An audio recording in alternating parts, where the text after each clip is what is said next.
rappresentazione invece è teatro di partecipazione. È un teatro in cui vengono raccontate delle storie al plurale, che vengono trasformate in storie al singolare. Chi racconta la storia che è la storia paradigmatica di tutti, lavorando su tutte le singole storie che vengono raccontate. Questa condizione fa sì che l'ascoltatore diventa completamente partecipe, emozionalmente, ma anche fisicamente, del racconto del narrante, dell'attore, che spesso non sta sul palcoscenico. Si muove probabilmente in certe situazioni, si muove proprio fra i suoi ascoltatori. Ci sono diverse interpretazioni del teatro narrativo o di narrazione. Ascanio Celestini, che è il più noto tra questi interpreti, per esempio, uno utilizza la sua voce per interpretare tutte le voci che rappresenta, cosa che non fa Laura Carino, che invece utilizza più voci per interpretare i vari personaggi.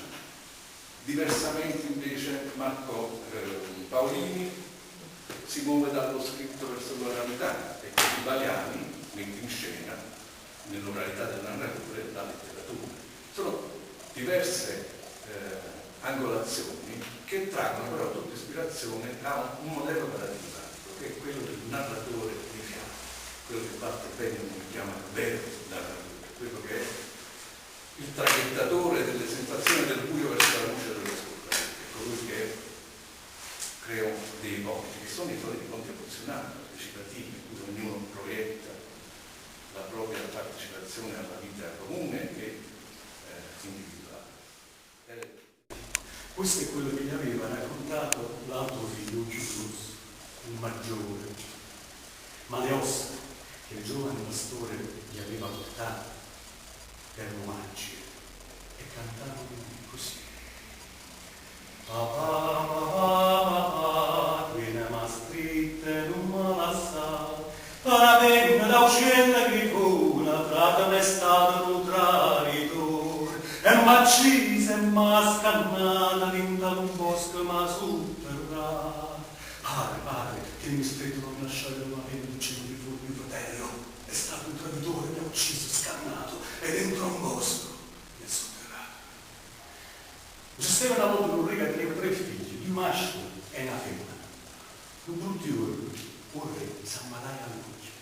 Una terribile malattia lo stava facendo diventare cieco. A questo punto tutti i medici del regame si riunirono per cercare una soluzione, ma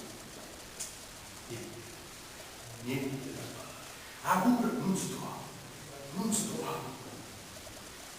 Ma una vecchia, che aveva la fama di essere una maga, una fattucchiera, gli disse: "O re, siendolo buona, a dire il vero il rimedio esiste, ed è la penna dell'uccello grifone che vive in coppa montagnone, in coppa che la montagna lontana dal vostro regno, maestà, basta una sola delle sue penne magiche, la passate in coppa all'occhio e voi guarite, ma attenzione però, perché la uccella niente stiamo.